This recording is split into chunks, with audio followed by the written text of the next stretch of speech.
Bonjour à toutes et à tous, bienvenue dans le podcast On Jase Vélo. Aujourd'hui, on est sur des mini-épisodes qui s'intitulent de 0 à 1000 km où je vais te partager ma préparation à la Race Across Paris 2026 qui a lieu du 22 au 26 avril sur la distance 1000 km. Je me suis un peu laissé aller ces dernières années en train de jongler entre ma vie professionnelle, vie familiale et aussi le sport.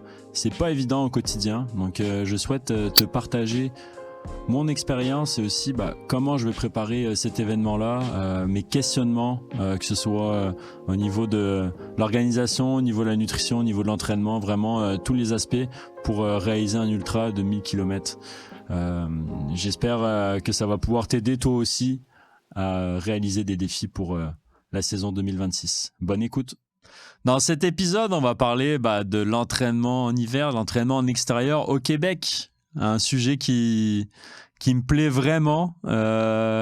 Autant Zwift, c'est pas nécessairement ma part de gâteau. Là, j'essaie d'en faire le moins possible. Donc, je fais 3 fois par semaine en ce moment. Mais si je pouvais en faire plus à l'extérieur, j'en ferais plus. Ça m'est déjà arrivé de pas nécessairement m'entraîner à l'intérieur de l'année, de l'hiver, puis de faire beaucoup à l'extérieur. Mais ça, c'est quand je faisais beaucoup de commuting l'hiver. Donc, je faisais beaucoup de vélo d'hiver. Je faisais à minima 40 km par jour de vélo en hiver. Mais tout ça pour dire que l'hiver, c'est un bon moment intéressant pour s'entraîner à l'extérieur. Tu parais un peu un extraterrestre, mais je trouve ça vraiment cool parce que il n'y a pas d'élément de comparaison. L'hiver, tu vas pas vite. C'est impossible d'aller vite en vélo, c'est impossible d'aller vite en courant. Les mouvements, ton feeling est complètement différent. Tu peux pas te comparer avec l'été. T'as pas la même vélocité à vélo. T'as pas la même vitesse de foulée, la même foulée que l'été quand tu t'entraînes à l'extérieur en hiver. Donc, je trouve ça cool. Moi, j'aime ça. Le numéro 1 l'hiver pour s'entraîner à l'extérieur, la course à pied. Pour vrai, en course à pied, t'as jamais froid. Puis t'as jamais chaud en hiver, à part si t'habilles un peu trop, mais si tu pars et puis que t'as cette légère sensation de froid, t'auras jamais froid, t'auras jamais chaud, tu vas jamais transpirer vraiment à outrance l'hiver. Donc la température, elle est très bonne pour courir l'hiver, donc t'auras jamais froid, t'auras jamais chaud, tu vas être super bien. Aussi t'as la paix là, t'es tranquille là, c'est vraiment calme. Tu cours dans le bois, tu vas courir dans la neige folle, c'est comme si tu courais dans le sable, ça va vraiment ça va être vraiment difficile physiquement, tu vas pas avancer très vite, mais le feeling est vraiment nice, tu respires l'air frais, tu te sens bien, tu te sens en vie, c'est une aventure, t'as l'impression vraiment de vivre une aventure. Donc la course à pied numéro 1. Moi, ce que je conseille fortement, c'est d'avoir des souliers quand même avec des crampons en dessous. Donc, il y en a qui sont un petit peu plus performants, peut-être qui vont dire que ça sert à rien. Mais moi, je me suis déjà cassé tibia péroné durant l'hiver en glissant sur une plaque de verglas en courant. Et maintenant, j'ai acheté des souliers Salomon, là, les Cross Spike avec des petits crampons comme on peut retrouver sur les pneus à clous de vélo. La même affaire. Et puis c'est génial, tu peux courir n'importe où, tu peux courir dans la grosse neige, t'as pas les pieds mouillés, puis tu peux courir sur du verglas ou des revêtements qui sont un petit peu plus glissants, puis ça va toujours adhérer. Donc je trouve ça vraiment bien, tu peux même changer tes petits crampons quand ils sont usés. En course à pied, vraiment top, ça te permet d'accumuler du volume, de l'endurance, puis voilà, t'es dehors, t'as l'air libre, c'est vraiment bien, c'est pas cher, tu peux en faire à n'importe quelle condition l'hiver, là, que ce soit verglacé ou que ce soit tempête de neige. Mais les tempêtes de neige, c'est vraiment cool de courir. C'est une réelle aventure. Et puis, au niveau de la température, t'as jamais froid, là. C'est très, très rare je pense que j'ai jamais eu froid. Même à des moins 20 que j'ai couru, j'ai jamais eu froid. Donc, numéro 1, ça. Il y a le ski de fond. Moi, j'en fais beaucoup moins parce que le ski de fond, ça te prend du matériel, ça te prend des bonnes conditions, ça te prend du bon fartage, dépendamment de la température de la neige. Faut que les pistes soient adaptées. Donc j'aime beaucoup moins ça. C'est pour ça que moi je privilégie vraiment la course à pied. C'est vraiment le truc pas cher que tu peux faire à n'importe quelle condition, n'importe où, n'importe quand, le jour, la nuit.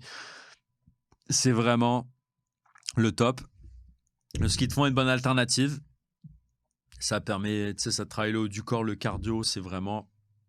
Ce sport-là est excellent pour l'hiver, mais un peu plus contraignant en termes de matériel, équipement, là, conditions météorologiques, etc. Les conditions, là, ça, c'est quelque chose qui peut être un petit peu plus difficile avec ça. Le fat bike, bah, je trouve ça cool aussi. C'est quand tu habites derrière ton jardin, tu peux aller faire du fat bike, c'est bien.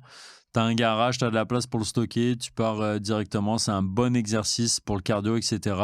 Attention aussi au niveau des conditions. Il faut avoir un endroit où les trails, elles sont vraiment aménagées, puis avoir les bonnes conditions météorologiques. Donc, tu peux pas en faire nécessairement tout le temps, mais je pense un petit peu plus que le ski de fond. Tu as un peu plus d'opportunités de le faire parce que notamment quand il n'y a pas beaucoup de neige, tu peux rouler quand même. Par contre, quand il y a beaucoup trop de neige ou de la neige un peu molle, ça, c'est un peu plus difficile. Puis, bah, c'est quand même très onéreux, là. Un fat bike, c'est quelque chose qui coûte assez cher. Et puis, est-ce qu'on l'utilise assez versus l'argent qu'on met dedans? Ça, c'est une question à avoir, mais...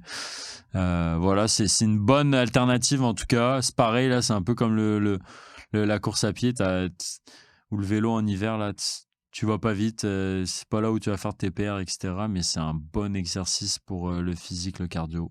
Puis tu peux même cumuler du volume. Là, tu peux faire des longues distances en fat bike, c'est quand même très intéressant. Ensuite, bah, après, il y a le vélo d'hiver qui est un peu la continuité du cycliste. C'est difficile, là, tu vas pas aller faire ok, bah, je vais me lever ce matin puis je vais aller faire un 40 kg de vélo d'hiver. Je pense que le vélo d'hiver il est vraiment plus adapté au commuting. Donc si tu vas aller au travail, tu vas aller faire une épicerie, tu vas aller faire quelque chose à vélo, en fait il faut que tu aies vraiment un objectif pour aller faire cette chose-là. Donc voilà, moi c'est comme ça que j'ai fait beaucoup de vélo d'hiver. C'est parce que bah, j'allais au travail, j'allais faire des commissions à droite à gauche, puis c'est comme ça que j'en ai fait. Vélo d'hiver, bah, ça te prend aussi un équipement spécifique, ça te prend peut-être un vieux vélo où tu mets des pneus à clous, des garde-boue, des mitaines aussi, des barmitz pour les mains pour avoir chaud, puis investir aussi dans des souliers d'hiver qui sont un game changer là, les couches-chaussures, ça marche pas super bien. Les souliers de vélo sont très aérés, donc même si tu mets des couches-chaussures, c'est quand même encore très froid. Donc vraiment, les souliers isolés d'hiver, là, c'est vraiment le top.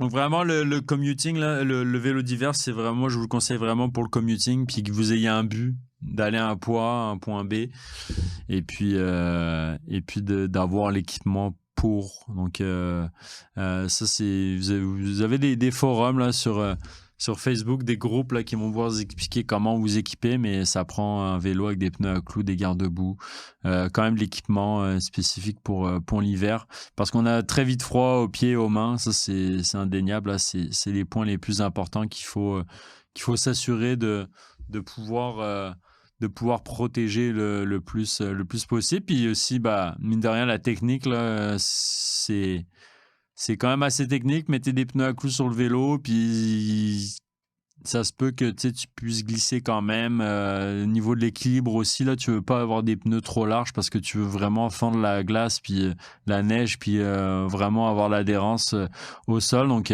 ça travaille beaucoup l'équilibre. Mais en tout cas, c'est un bon travail pour la saison d'été. Mais par contre, il faut être un peu plus courageux pour l'hiver. Mais voilà, après l'hiver, bah, il n'y a pas la même notion que l'été, donc au moins on n'a pas un comparatif, même si on est moins en forme, on ne peut pas se comparer au niveau de performance de l'été parce qu'on n'a pas la même vitesse d'exécution de mouvement due au froid, au niveau de la température, la respiration, etc. C'est vraiment différent. Le corps il thermorégule d'une manière différente. Ça endurcit aussi mentalement, là. Je veux dire, ça te travaille fort mentalement. Pour ça, c'est toute une aventure, là. Faire un 20 km de vélo d'hiver pendant une tempête quand tu dois commuter, bah, t'as l'impression que t'as fait un 100 km l'été, là. C'est toute une aventure à faire. Tu finis avec ta barbe plein de glaçons, t'es complètement défait, détruit, là. Ça rentre dans le corps, le froid. Donc, c'est quelque chose de totalement différent. Et moi, je vous conseille vraiment de bouger en extérieur. Ça permet aussi de prendre la lumière du jour, de respirer l'air frais, Et puis bah voilà, là, je trouve ça énergise d'être à la nature. Moi, en tout cas, je fais du vélo puis de la course à pied. C'est pour être dehors, c'est pour être dans la nature. Donc, pour moi, c'est important de cumuler à chaque semaine du temps à l'extérieur. Ça me permet de respirer l'air et puis de me sentir vraiment mieux. Donc voilà, moi ce que je vous conseille, la course à pied, le numéro 1, puis ensuite après vous avez des alternatives comme le fat bike ou le ski de fond qui peut être intéressant. Le patin à glace, j'en ai pas parlé. Patin à glace, je sais qu'à Québec, il y a des grands lacs, tu peux aller faire des laps, des anneaux glacés. Ça, c'est un super entraînement aussi cardio et physique. Donc le fat bike, le patin à glace, le ski de fond, puis aussi le vélo d'hiver, mais plus l'aspect commuting. Là, il faut vraiment être motivé pour en faire. Voilà, j'espère que cet épisode t'a motivé à aller t'entraîner l'hiver. Merci. J'espère que tu as pris du plaisir à écouter cet épisode.